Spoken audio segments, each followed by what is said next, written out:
Alrighty. Hi, everybody. Welcome to the To Be Brutally Honest show with Peyton Schultz, Parker Drummond, and Bo Sox himself, Connor Mullen. We're going to put up our Twitter up on the side there. I think it looks great whenever I do it. It's a lot of work. Nobody gives me high fives for that, but whatever. We got a bunch of topics. We're mostly talking about Michael Jordan today. So let's jump right into it. We got The Last Day came out last night, the first two episodes, first 2 hours. Any comments on it? I got mine, obviously, but Parker, anything? I did watch. Michael Jordan was good. Love that. Yeah. Solid point there. Basically, it just discussed how bad the GM was. That was like the first episode. And then the second episode was how bad the GM was to Scottie Pippen. So that's pretty much all you missed. Okay, that's good. Yeah. Everyone else seemed to like it, so. I mean, it was reiterated basically everything. He's the GOAT for a reason.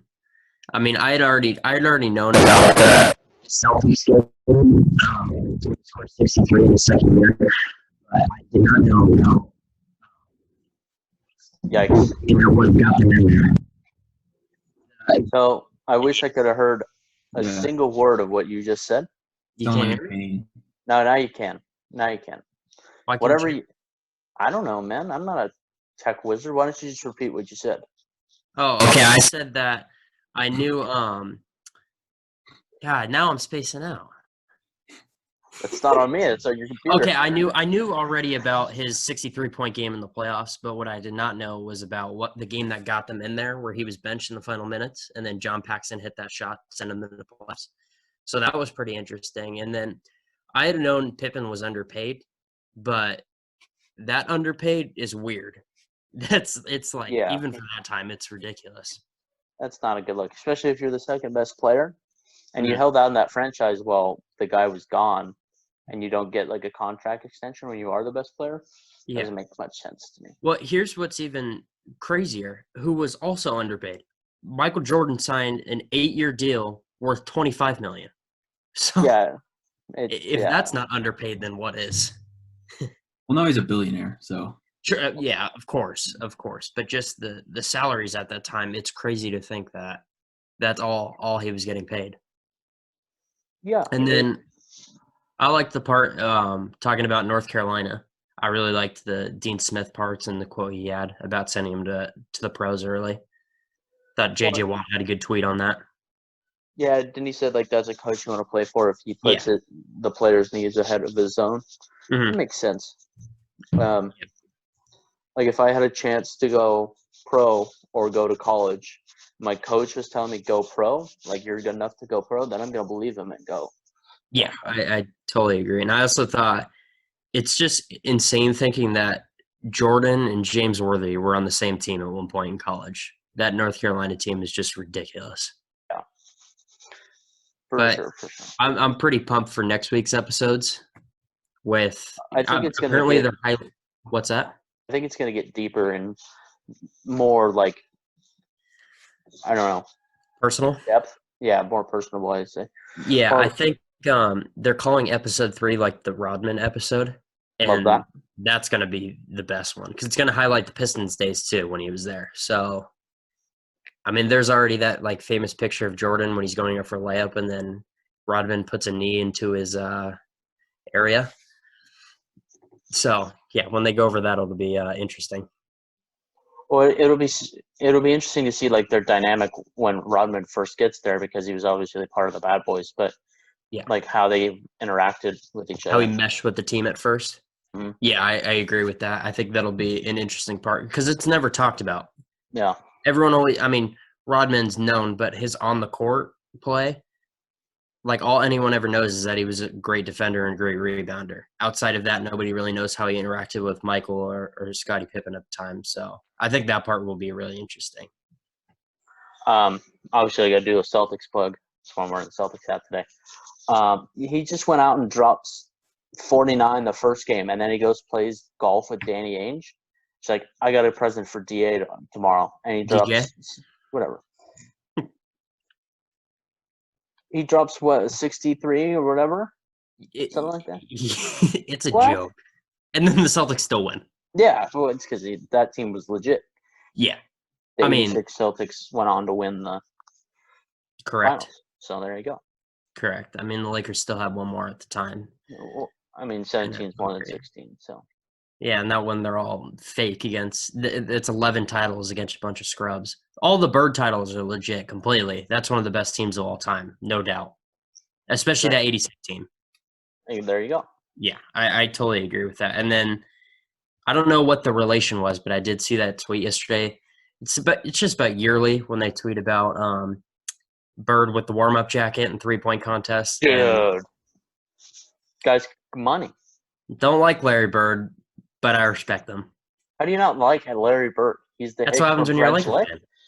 Hey, I just because I don't like him doesn't mean he's not one of the greats.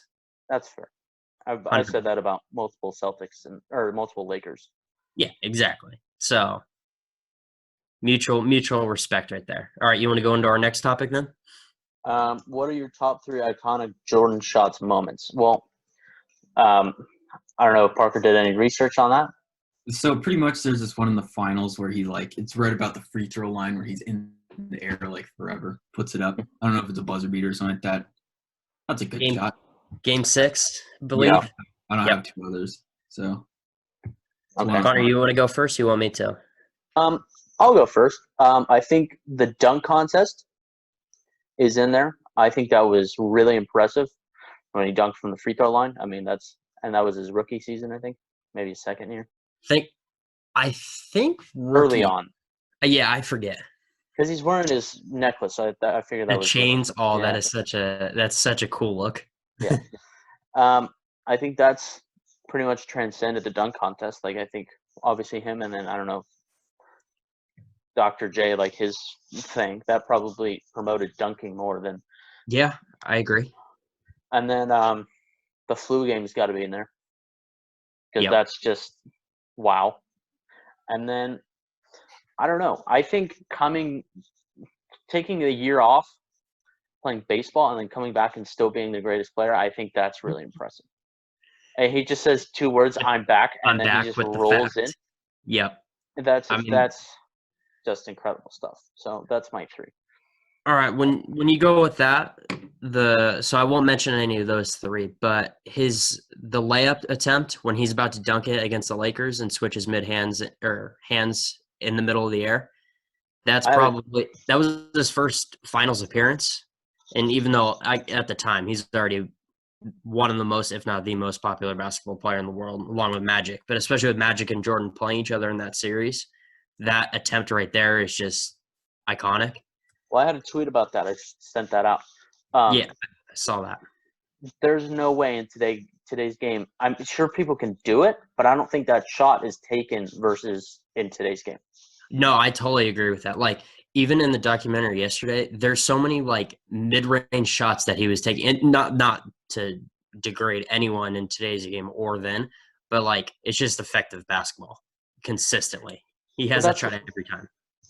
And plus, like I was seeing some tweets where LeBron would drop 90 points in that 1986 series or game. I don't think that's true. I'm going to be honest with you.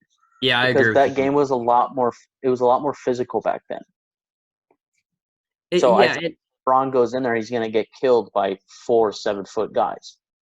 Given LeBron has one of the best athletic basketball bodies of all time. True. So I think he would withstand that over a 7-game series. But you're right. There's no way he's dropping 90 against a team like the Celtics like that. No. And it's also not in his nature either. No, because he's a pass first guy, I'd say. Yeah. No, 100%. His best asset is his vision. Plus, like, the defenders back then did, like, little things. Like, it's like Pat Bev, like, how he trash talks and gives fouls, but he fouls, like, for a reason. Like, yeah. He doesn't – I think, like, those guys, like, fouled for a reason. Like, don't come in here again, otherwise you're going to get it again. Like, I know. Yep. Yeah, so I agree with that. And then the other 2 ones, previously it was called the shot, the game winner versus the Cavs when he jumps in midair after with the fist punt. It kicks the guy in the face. Yeah, that's pretty legendary. That's kind of, I believe that's his first. It might be his only buzzer beater in general in the playoffs. I think so. it is. So I'll mention that one, and then one of the ones that doesn't get talked about as much is I think it's his fourth title. So the first one he wins after he comes back. That was after his dad had died, and then he wins that fourth title on Father's Day, and then that's when he has the ball in the locker room, and he's crying on the ground. That's pretty cool right there. That image itself. It was funny to see in that documentary how he got on people in practice. Yeah, I thought so he said during the week that he thought it would be like a bad look for him at all, and I didn't think it was at all. If anything, I thought it was. I'm not gonna say it was cool, but it's not bad by any means. I think it's a good leader. Yeah, granted, we have 8 hours left of the show. Footage, yeah, for sure. So there might be stuff later. They might put just the light stuff. But I agree. I don't think there's different types of leadership. I think early on he tried to do example or lead by example, and later he's just flat out told people how to do it. Yeah, and I don't think one's better or worse than the other. Effective. Yeah. So, Parker, any more thoughts on Michael Jordan? Not really. Are you gonna watch the next episodes? I have to watch the first two. So I don't know if this is true or not, but I believe they're supposed to go on Netflix too. It says I'll watch them for sure. Okay. Yeah, it says presented by Netflix and ESPN. Yeah. And then I saw the ratings came out today. So previously for an ESPN documentary, it was 3.5 to the Bo Jackson one. This one got 6.1 million. So that's crazy. Yeah. But that's the Jordan effect and the quarantine effect. Yeah. Well, this is a good time to release it too. Yeah, I'm so glad it like at this point in April instead of like the original June release. Could you imagine if nothing had changed and like the virus wouldn't have happened or anything, and like say the Lakers were playing in the finals at the same point that this documentary was out? Nobody would watch. It would be mayhem. Yeah. And there would be a lot of arguing and stuff like that. I think like the last point I'll make and stuff is like I'm not a huge fan of comparing like during this documentary anything that like LeBron does, kind of like what we touched upon earlier. It's just like, and I don't think he cares either. I don't think Jordan cares too much about comparing eras because it's different basketball. Yeah, he brings up the point where he went 6-0 in the finals, and LeBron's like 3 and like 8 or something ridiculous. Yeah. So I mean, I don't know. I'm not gonna say one's better than the other right now. It's a different conversation for a different time. But appreciate greatness. There it is. The greatest sports dynasties of all time. Going with the Bulls theme here. Yeah. Well, Parker, do you got anything on the sports dynasties? The Yankees, just because I don't see anyone ever matching 27 world champions, national champions. I don't know. I don't think anyone's ever gonna get 27 of anything. It's kind of wild. Is there any era like particular of Yankees baseball? Well, I don't. It seems like in like almost every era they had like a good team. I mean, with like Jeter and A-Rod and Mariano Rivera and like Andy Pettitte, all those people, that was a good team. Way back in like the 30s. You know? I believe, if I'm correct, so I wrote this down. So 96 to 2003, they won 4 titles. I think I have that right. But then I don't know the exact number, but I believe in mid 50s, late 50s. They were terrible. They were terrible. Was it early 60s then? Yeah, I think so. Whenever Mantle, right before Mantle. No, they were good then. Okay, yeah. That's the other. I can't pinpoint the exact date off the top of my head.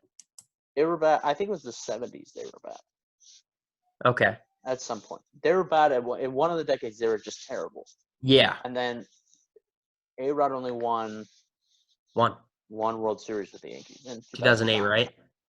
2008, 2009, whatever. 2009. Yeah. Beat the Phillies, right? Mm-hmm.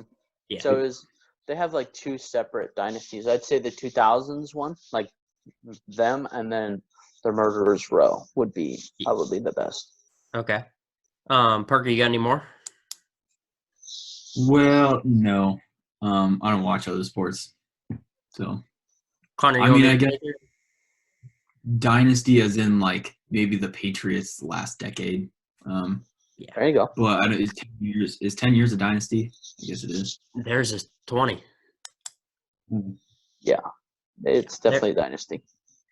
I think I'll take it with that one. The Patriots probably, without question, it's probably the greatest dynasty ever. It's 20 years, 6 championships. It's almost unmatched on the professional level. College level, it's a little different because, I mean, you take Alabama football, the past 10, I believe 13 years, somewhere around there, 5 titles. And then UCLA, back with Lou Alcindor, Bill Walton, those years with John Wooden. I believe that was 10. Don't try and act smart because you say Kareem's real name. Just say his I'm name. just saying. Well, he is at Yeah. UCLA. He's Don't Lou Alcindor. try and sound smart. Don't try and pull elitist on me. He's Lou Alcindor. Just say his name. He changed his name. Okay, and then, anyways, and then the other ridiculous dynasty has been UConn basketball, women's basketball since the mid-90s. Oh, mine.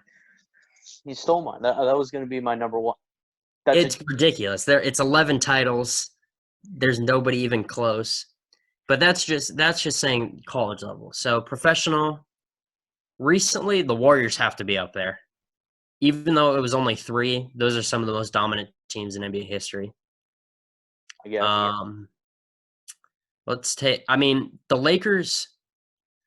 Depends how you look at it. I'll take the Showtime Lakers over the 2000 Lakers in terms of like their longevity and stuff over the course of the decade, because the Kobe and Shaq Lakers only had that small time frame until Kobe and Powell. But if you want to count that as a dynasty, it might. I mean, they won. Oh, that one when they won the back-to-back. Yeah. And then I have one more underrated one. 1982 to 1990 Edmonton Oilers hockey. Oh, God. 5 titles, including 4 with Wayne Gretzky. He's a big Wayne Gretzky guy. I don't know why. He's a great one. I mean, okay. For me, I gotta go with sticking with my theme here. I mean, if one guy can win 11 championships in this whenever he played, I mean, I'm pretty sure that's a dynasty. So that's pretty good. Mm-hmm. Granted, he was, that the league back then was a joke, but still. I mean, it counts. It counts. They're degraded, but they count. There you go. And then I stole my UConn women's basketball. I don't know. Tennessee women's basketball was pretty good too back in the day. Yeah. Yeah, that's a good one. It's weird how many baseball ones there really aren't. Oh, well, I do have a good one for that. I have the Braves. Now, they only won 1 World Series, but how many division titles they won in that stretch was a joke. Wasn't it like 16? Yeah, it was like 16 in a row. So, it's not really a championship dynasty, but everything that could go wrong went wrong for the Braves in the postseason. Halfway there. Yeah. There you go. So, I mean, but they dominated that division for a decade. They're not called the team of the 90s for a reason. Yeah, I agree with you on that. And then, so as a Red Sox fan, the past 15 years, do you call that a dynasty? No, because it's different regimes and it's different people. Okay. The one constant through the first 3 were David Ortiz. Yeah. But that was it. That was the only guy that stayed through all 3. Yeah, he was, huh? Yes. Huh. So that's. Well, I mean, if we're going off consistency, then I'd say a dynasty might be Tiger Woods because. Yeah, that's. How many majors did he have? Like 80-something? Well, Question mark? I believe right now he has 14 majors in Oh, total. okay. Well, he has 80-something somethings. He's 82 tour victories. Right. Same thing. Yeah, Somewhere that's around there. counting individual athletes. You're totally right there. Okay, then if we're going there, Michael Phelps. Yeah. Or Serena too. Yeah. Serena, yeah. Yep. The Simone Biles lady. Yeah, she's crazy. She's so good. So that's a good point, Par. Yeah, that is. All the tennis players. You can look at Federer with his consistency over the years too. Have you heard his thing on stretching? It's kind of like me. No, he Where, just doesn't believe in it. Yeah, he doesn't believe in stretching or off-season workouts. He's like, I still out there, I'm the greatest there is, so why do I need to stretch? I'm like, oh yeah, love that. Man. Savage. One more. So, what about the Giants in the late 2000 or in the early 2010s? San Francisco Giants. That's a brief dynasty. Yeah, like what, 3 and 5 years. So Remember was it the even year thing that everyone used to say? 10, 12, and 14. Yeah. This is a joke. So, yeah. So I think they kind of remind me of the early 2000 Lakers in terms of that brief time period where they just dominated. Even though the Giants weren't necessarily the best team in the league, just postseason they came alive. Yeah. Madison Bumgarner came alive. Yeah, and what was the one guy's name? The left-handed hitter that hit the walk-off? Travis Ishikawa. Yep. Well, he hit the walk-off in like 2016 or something like that. There was always that one guy. Your buddy Aubrey Huff was big in the postseason one of those years. Frick that guy. Yeah. It was like him and Brandon Belt would like trade off starts, and it was always Aubrey Huff would come up and hit a line drive into that triples alley, but only get to a double because he's slow. It froze, so I didn't hear anything. Okay, well, I just roasted Aubrey Huff pretty much. Okay, good. Deservedly so. Yeah. All right, we want to move on to our next topic. Yeah. Oh. Dave. Yep. So Thursday, NFL draft. There's a lot of controversy heading into it. Today, I guess they had a glitch with the first overall pick, trying to do it. Yeah. So it's going to be weird, and it's probably going to be pretty wild and long. Well, let's be honest. Do we even need to have the first 2 draft picks go in? No. Is that even a question? Is that even a question? No question who the first 2 will be. After that, it gets weird. It depends on what teams think that they need and what the GMs are thinking. Because from a Bolts perspective, they want Tyrod Taylor to be their quarterback. But if they go and draft Herbert or Tua, then what's the deal? So they might go, I don't know, running back or somewhere, or offensive tackle. But if they go quarterback, then he's just contradicting himself. So it's going to be interesting to see throughout the league what GMs have been saying in the past, and then what they're going to do on draft night. So who do you think? Which team or teams do you think will have the best draft? The best draft? Well, you got to go with the Bengals because they're automatically getting better. Yeah. So, I mean, some teams that are getting better, and then there are some teams that, they picked up pieces, but you don't know how good those players are going to be. Mm-hmm. With Joe Burrow, he's pretty much maybe he's like another what's his face, that first overall pick. Are you trying to talk about Ryan Leaf? Yeah, that guy. Okay. Maybe he's one of those where he's he's going to be better than Peyton Manning. He's going to be. Speaking of that, so I like Joe Burrow a lot. I think he's going to be pretty good. I don't think he's going to be outstanding like some people are, like some people think he will be. But these comparisons to him are absolutely ridiculous. I saw something where a scout at the Combine said that Joe Burrow's a clone of Peyton Manning. Yeah. And then I've heard multiple people say that Burrow's exactly like Tom Brady and reminds them of him in his prime years. Okay, Tom Brady's good because he's competitive, but I don't think Tom Brady was, physically a gifted quarterback. Exactly. The comparisons are just weird to me. Like when you're throwing out Tom Brady and Peyton Manning as comparisons, like you're putting so much pressure on this guy to be like literally the GOAT. Well, Those are yeah, and throw interceptions and lead the league in, you know, rookie interceptions like Peyton Manning. Just shot uh, Peyton. yeah, I see. But anyways, I just think it's the comparisons have to slow down a little bit. I like Joe Burrow a lot, and I think it would be pretty good, but he's about to go into a division with 3 pretty decent teams, at least on paper. That's true. Well, it depends on where Odell goes, because I was reading something where it's just a matter of time before Odell leaves, and if Yeah. Baker to throw to, well, he has Jarvis obviously, which he threw to, okay, in his first year, but I think that was his problem. Is I think it was like if Baker was trying to force the ball to Odell, they Mhm. didn't use any other people. That's why Odell was not a big fan. Yeah, I agree. It's their offense just all around last year with good old Freddie Kitchen. It was just a clunky mess. Is he still the head coach, by the way, or did he get fired? Oh, they have Kevin Stefanski, I believe, Minnesota's offensive coordinator last year. Oh, that worked out well. Freaking Kirk Cousins, he clown. Yeah, but yeah, I just think that Burrow, it's going to be tough for him. One, he's going to a garbage organization with the Bengals. Bless you. Bless you. Sorry about that. And he's going to be playing against Baltimore and Pittsburgh twice a year. That's just brutal to me. But I mean, I don't think confidence is or like pressure is going to be a huge problem for Joe Burrows because he oozes confidence. I mean, you're right. You're right there.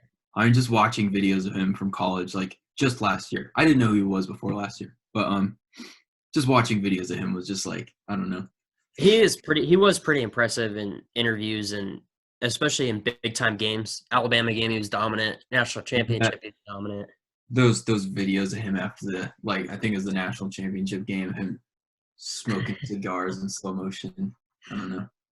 Yeah, no, I agree with you there. So so in terms of who I think is going to come out with a good draft, I think the Vikings are going to have a good draft. They have two picks in the 20s. So I think that they can either take those picks and try and move up for a receiver, because now that they don't have Diggs there, that's kind of a big hole. Or they can just sit there and see who falls. I think that's probably the better move. I mean, it is we said last week, it is a wide receiver heavy draft, but I mean, whoever falls to him, it could be. I don't want to do like a movie reference, but like if it's like that Browns movie, The draft day one? yeah. Like, well, what if that guy falls down to like I don't know the Bolts? I wouldn't be down. I wouldn't be mad about it. Just saying. Loser. Oh, go ahead, Parker. Okay, what round do you guys think Colby Parkinson goes in? I saw something the other day ranking the tight ends, and they say he's one of like the most underrated prospects in the draft. I was reading he was like third. Like, you think third? The third. He was the third tight end behind Komet and some fool from I don't even know where. Komet's the Notre Dame guy, right? Yeah. Yeah. So they were thinking third round he was going. It'd be nifty. That'd be pretty cool. Yeah, it's a lot of money. Yes, it is. And I mean his size. I remember watching him at Stanford last year. He is huge on the field. Well, I remember against like Oregon State, he had like 4 touchdowns, and my dad was like mad. Well, I remember facing him in the batter's box, and that was scary. Getting heat right there. He was like 6'2" in Bronco, and he's just throwing as hard as he can from like 40 feet away. Like, it's terrifying. Did he throw strikes though? Yeah. Yeah, Peyton and I faced Elijah. He was like 6'2" from 40 feet away. He didn't throw strikes. No, but shout out Elijah, our buddy. Yeah, it was really scary. Where is he? Did he go back on? He has returned. Oh, he has returned. Yep. Oh, savage. So he'll be playing basketball sometime soon with us. Well, loser of the draft automatically, of course, the Jets. They stink. Okay, I'm gonna contrast you on that. I think they're gonna come out with a good draft. How? They're gonna butt fumble it. No, they're sitting really. If they sit in their position at 11, and they just wait and see who falls to them, they're either gonna end up with a good offensive tackle or a good receiver. So whichever of those they address, those are huge holes that they need for Darnold. And then, so I was thinking about it. I did a mock draft, Golden Angelino, and I could see the Jets making some kind of bid at the end of the first round for one of those receivers. There's an ASU guy. I can't pronounce his name correctly. Ayuk or something. He's really fast, and him, or if Justin Jefferson falls in the draft, I could see him. So I think the Jets are actually going to have a good draft. I'm going to call my shot on that one. Okay, well, you know where I stand on the Jets, so I think it's a little mean. Why? They stink. They've been bad for so many years.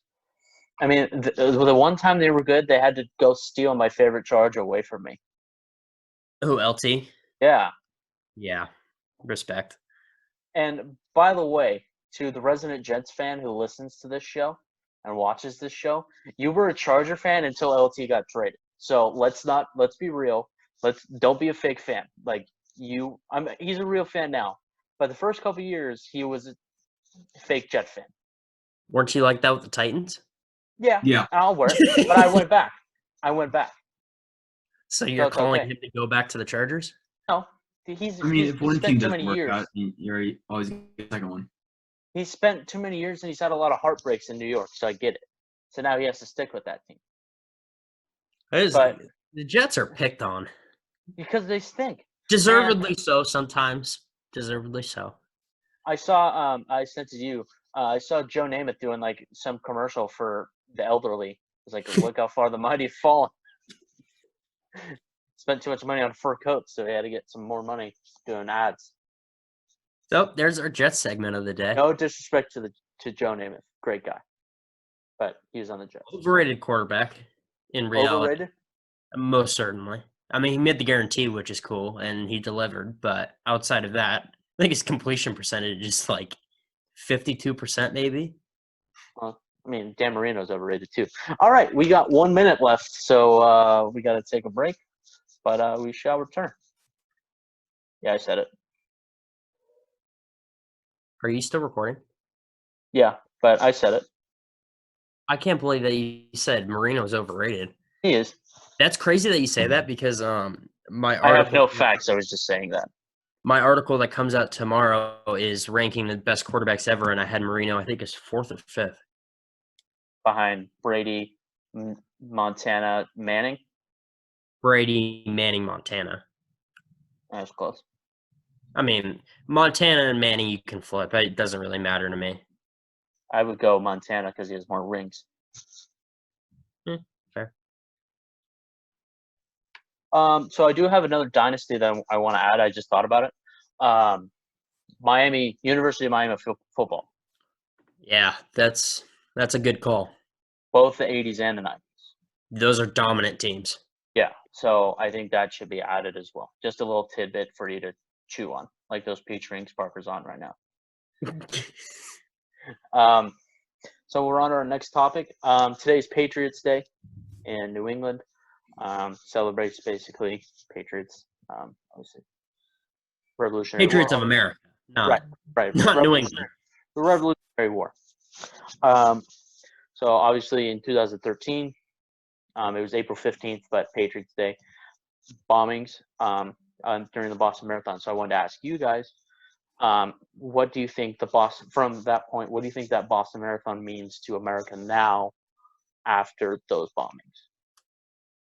Well, it means a lot to America, but I think it did a ton for Boston. I mean, obviously,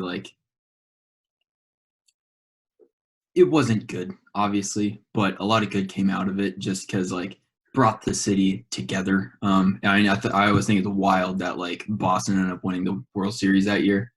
And I mean,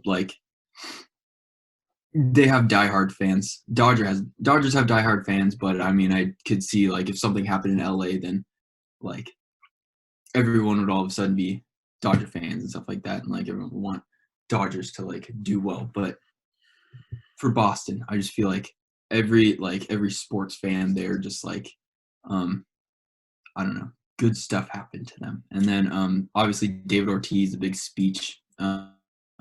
That was electric. I didn't watch it live, but I watched like replays of it, and that's like I don't know. That's always like a really really good baseball moment. But yeah, I don't know. I mean, it did a lot for Boston in terms Yeah, of patriotism.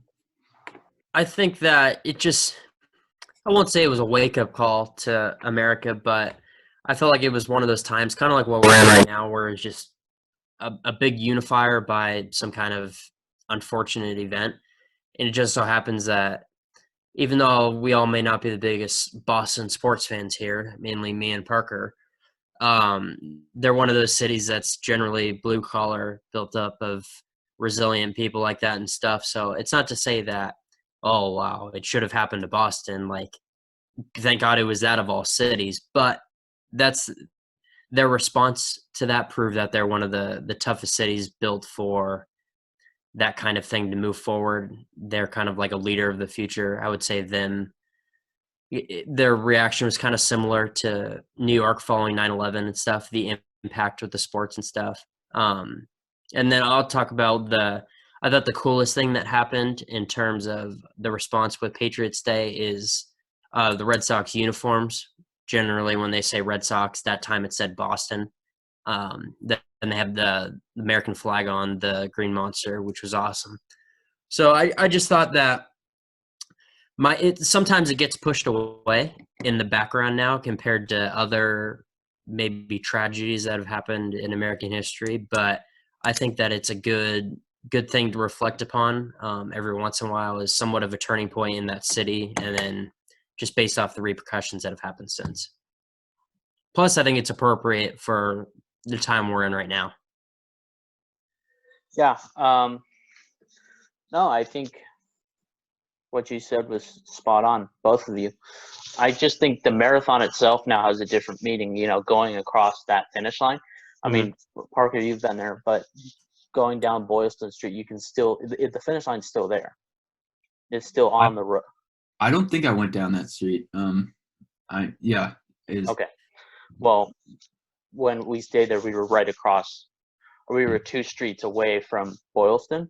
So we walked down on the sidewalk, you can still see the yellow finish line. So I thought, it's pretty cool how it's still there. And then, like you said, it brought a city together just to not only find the guys, but unify them. By the way, pick the worst cities to do it too. I know, like yeah, New York and Boston, like that's a terrible place. Like you tried to demoralize us. You chose the worst 2 cities. What are you talking about? Oh, just not like the terrorists. Like they chose the wrong city. Oh, okay. I thought you were talking about what I said. I was like, whoa. That's the terrible mistake by them. Like that was dumb. Yeah, no, I agree. So it just shows how much, the East Coast, especially in that, how they all come together when something bad happens. And like you said, today, we're all kind of coming together, but there's still a division in some places. I mean, if you look over in the East, like New York, everybody's inside. There's no riots going on. But if you look in Michigan or here, Huntington Beach, there's displays going on. So it just shows the difference in cities and how tragedy unifies them differently. So, I mean, like you said, the Red Sox, that was a big thing. I actually watched that live because it was spring break at that time when that happened, or we had a 4-day weekend for some reason. So I remember I wasn't watching the marathon, but I heard about it. And then I turned it on, watched all the news coverage. I watched the chase. I saw the guy in the boat with the news helicopter and all that stuff. So, I mean, just watching that and seeing how the city all came together and they found him in like 3 days. I thought that was really impressive. So yeah, I mean, I totally remember. I don't remember it exactly, but that little time period, the manhunt for it was insane. And we're in California, just about as far away as possible as you could be from Boston. So the fact that it made that kind of impact upon us just shows how large of an event in terms of impact it was. Yeah. Yeah, and then, well, I didn't really get to finish, but the marathon itself, it just shows like it's kind of like a fuck you. Like, hey, I finished the marathon. Like, nothing could stop me. Especially those guys that got injured in 2013. They go back every year. It's like the biggest middle finger to those guys. Just like, hey, you stopped me once, you're never gonna stop me again. So I think that's shows the resiliency of that city and this country. We really get down into it. I like it, President. Vote for me in like 30 years. I'll be there. You'll be eligible in 35. A lot of math. 35? That's going to be an election year. Yeah, that's what I was aiming for. All right. Into our next topic we go. From very serious to very light. Yeah, but I mean, that's how we do it here. Yeah, that's what this show's all about. All right, we're going to talk about best movie heroes and movie villains ever. You can name anything. Ever. Name whatever you want, whatever defines a good one to you. Go ahead and name it. Parker, you want to start us off? So I don't watch a whole lot of superhero movies. One of the most electric moments in terms of movies was Suicide Squad when when Will Smith was thinking about his daughter, and then he went and beat the big dog. So we'll go Will Smith. Wow, that took a turn. One of the worst movies. Okay, whatever, man. And then the villain was the guy that was going up against Will Smith. He wasn't even the villain. That is just. It was a good. I just wasn't expecting. Suicide Squad. Oh my god. Well, you got to name two others. God, I don't think I've seen two other superhero movies. They don't have to be superheroes. Oh. Yeah, you can just be heroes. I'll. You guys go. I'll think. Okay. Am I going? Yeah. I think in terms of heroes, I'm gonna go with. I think Iron Man in Endgame. Okay. It's up there. I think honorable mention. Nine Numb. From A New Hope, or not A New Hope. Return of the Jedi. Yeah, that one. Just a legendary character. Honorable mention, though, not my top three. Yeah. I think number two, as a hero, I don't know, man. There's so many. It's just, you can go Star Wars, you can go Marvel, you can go. I think Deadpool's a good hero. All right. He's more of an anti-hero, though. That counts. Okay. So that's two. I just think overall his character is pretty good. And he's hilarious. So that's number two. Then number one, best hero. Not Frodo. Guys, I don't like Frodo. Frodo's a clown. But Aragorn. Yeah, saw that coming. Yeah, that guy's a legend. So that guy. But Frodo, I hate Frodo. Whenever Frodo is on the screen, I skip. Because that guy's a clown. He's not that bad. Dude. Tom. It's not Sam's fault. Just walk, dude. Come on, get it together. You have big feet for a reason. Parker, have you seen Lord of the Rings? Bits and pieces. Fair. It's long, so I get it. And then heroes. Sheev. Sheev did the cleave. I am the Senate. Villains? Yeah, villains. That's what I said. Sheev, obviously, for known reasons. Thanos, because he's so quotable. Exactly. And then it was a toss-up between Heath Ledger's Joker and Tom Hardy's Bane. but I'm gonna go sleeper pick with Tom Hardy's Bane. It's not even a toss-up. It's not even close. Okay, hear me out. As a character, not as the person who is portraying him. As a character, I like Bane's personality and character traits better than I liked the Joker's. You want me to get into reasons why? Yeah, go ahead. Okay. Number one, I like that he was a part of the League of Shadows. All right. I'm a big Ra's al Ghul fan too. I can tell. Yeah, and I liked how he was just straight up about it. I'm better than you, Batman. So come and fight me. And he beat him 2 out of 3 times. That's a victory in my book. This is true. So I mean, he did the whole darkness thing. Like that's impressive. Oh, you were merely adopted the dark. I was born in it. That's a cool line. The voice pretty good. Thanks. I practice. I want to be a voice actor when I grow up. I can see it. No, you can't. And then Heath Ledger, I think his portrayal was really good. I thought he did an excellent job as the Joker. Don't get me wrong, but I didn't like him compared to the Bane as a character, not as a performance. Yeah, I can't. I'm not going to agree with you on that by any means. Well, I'm not shocked. Yeah, you don't like Tom Hardy, so you're biased. Well, I don't like Tom Hardy because the best role he is in, he either wears a mask or doesn't talk. That's not true. I showed you 3 movies. Yeah, and I won't watch any of them. That's lame. You're a coward for not watching. It's definitely not cowardice. It's called correct selectiveness. Oh, please. You're a movie buff. You're a movie buff. I bet you if he was nominated for an Oscar and he was talking, you would watch that movie. Or you'd just be like, Correct. No, I don't like him. No, I would watch it. Yeah, huh? Oh, I watched Dunkirk. That was the last Oscar movie he was in. Yeah, I know. And he's good in that movie. He doesn't talk. He's good in Inception.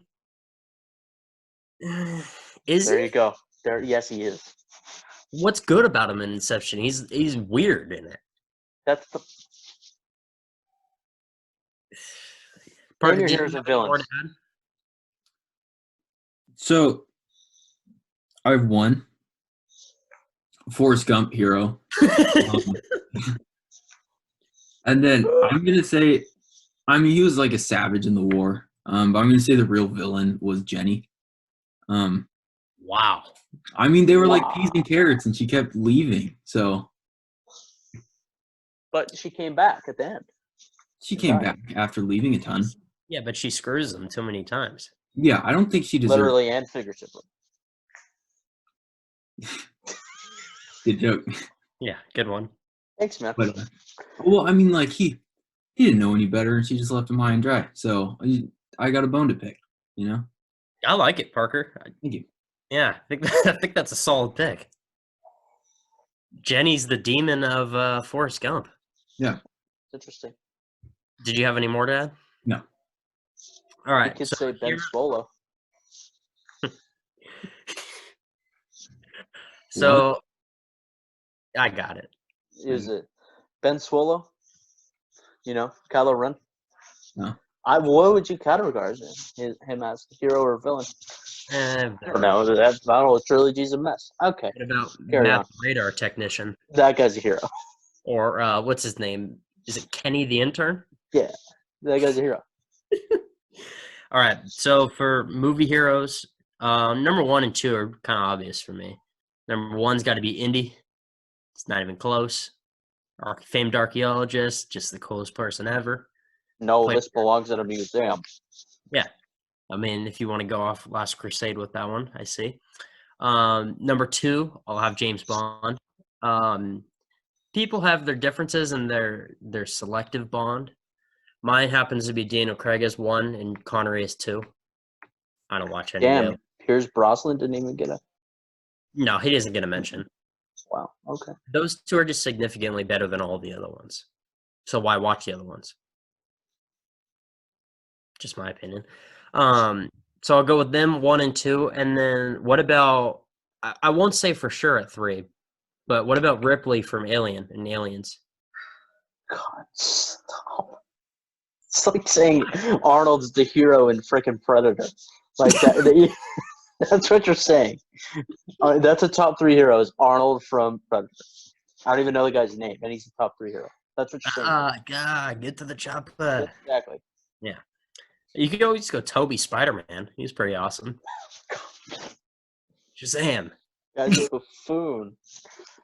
I love that. The first and second one are great. All right, and then villains, since you don't want to pick Joker for whatever reason, just seems odd to me. I'll go with that. Number 2, I'll go with the infamous Darth Vader. I was surprised he made it this far. The suit makes the man. And then number 3, I'm thinking about Michael Myers. Oh my god, there's so many better villains, dude. Come on. I mean, I don't like the movie. The guy in No Country for Old Men, he's really a good villain. I don't like that movie though very much. I mean, there's just so many other like notable villains that you could go with that just were awesome and cool. But no. Oh, okay. Number 3, I'll take Hannibal Lecter. Fair. Yeah, that'll be number 3 for me. Yeah, I'm gonna eat his liver. Like that. Are you kidding me? Such Yeah. a cool line. Yeah, so Or I don't think you would that'll be my top last through. 3. I don't know why the Michael Myers gets hate. Have you I seen can Silence watch. of the I can Lambs? watch a horror movie now. Yeah. So I know you have, but Parker. yeah, no, I can. I can make it through. Yeah, I don't think so, dude. He wears another person's face to escape. Okay. No, I don't. It's Cool. okay. just give it a gander, and you'll see. I think he can do it. Yeah. Not too brutal. I mean, it is. Not as bad as It's the Secret in Their Eyes. I don't get that reference. Yeah, I know. Only two people get that reference. I understood that reference. Cap quote. All right, so final topic. Ready to go? What is the first place or first thing you will do once quarantine is over? Anyone? Well, mine is probably unexpected to you guys, but the gym, because I feel like I'm getting very out of shape. In the fall, I won a bunch, but I'd stopped going because of my internship. I was just working like 40 some hours a week, so I didn't have time. We got to get back there because we're not looking too great. All right, Connor? I don't know. I haven't really thought about it. I mean, just because life got pretty much put on hold. I mean, I can't go back to coaching because the season got canceled. So, I mean, that's pretty much what I would have been doing. I don't know. Probably go see a movie. That'd be cool. Like an actual movie theater. That's what comes to mind for me. I'm thinking either movie or I won't say the other one because it'll be met with a negative reaction.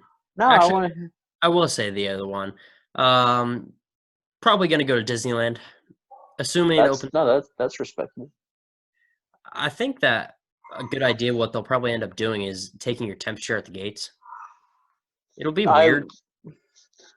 When I walked down here to set this up, MD said that they're creating a vaccine already. So there you go. I hope so. It's on the news. I haven't watched much of that lately. So well, it gets seriously. Also have some late breaking news to report that will add to our show. So I just read something. Texas is now in discussion for MLB games.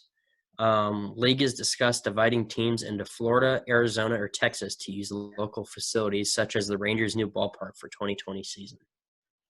Makes sense. West, East, West, Central, and East. Yeah, so that would be and split the divisions up and have them all play. Have one division play in the morning. Have one division play at night. Did they blow up the old Rangers ballpark, which is just a carbon copy of the new one? Yeah. Yeah, it's a little different actually. What about Houston though? I know it's a difference, but or a length. They're there too. Yeah, have one distance. Have one be an NL park. Have one be an AL park. Yeah, that's what I was thinking. One's got cameras in it already. Great minds. Oh, yeah, that's true. That's just brutal. Yeah, in Florida, you can have the NL teams play in Miami and the AL teams play at Tampa Bay, even though that stadium sucks. Yeah, and they can go hang out at the beach after too.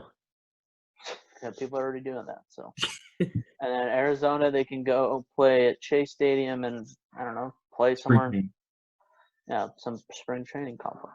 I worry about the heat eventually, though. I'm assuming these plans would only take into effect maybe 2 months. You would think, right?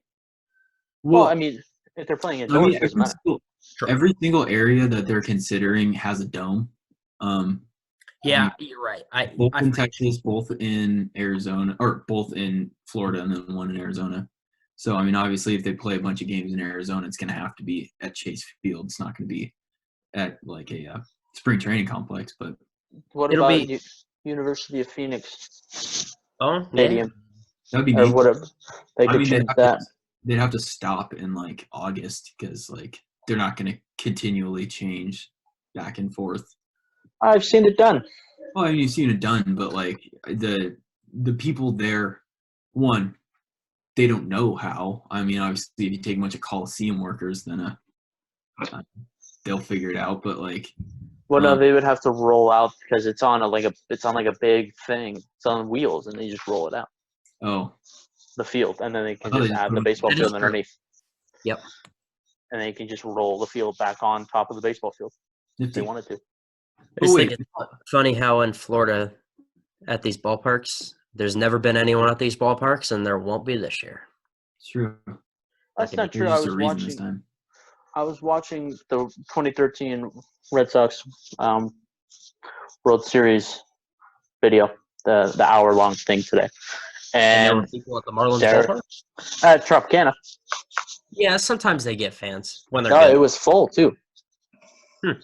It was obviously the playoffs, but still. Shout out race fans for showing up. Pitching, so. Fair enough. All right. Any final comments? Parker, when are we going golfing? Those gotta be. Well, is it open now? Yeah. No, soon. Right. I work Sundays now, so I worked last night. That was a mess.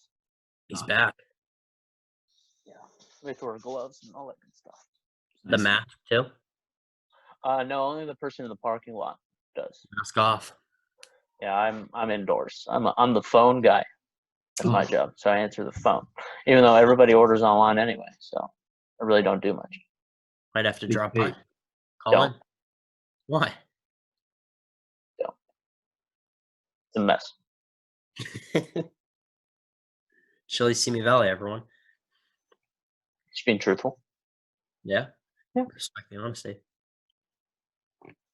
All right. No final comments. Excited for the draft coming up?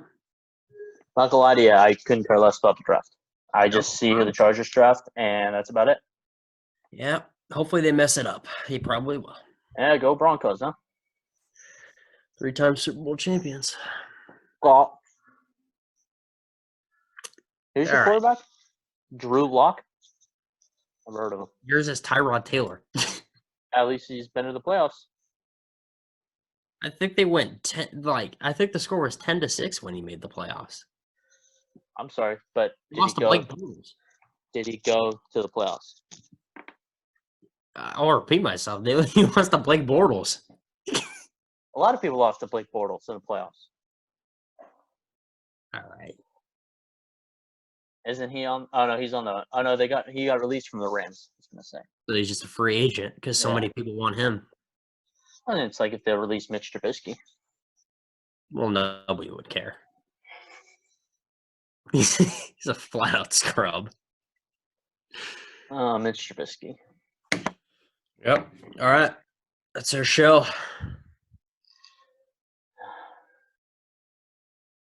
All right. Well, you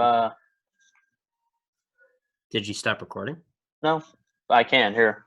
The To Be Brutally Honest show coming back live. It'll be up on tomorrow, Tuesday, and then we'll have another show we record Thursday on Friday. It'll be up on Friday. Sure. Yeah. Boom. Thanks for watching.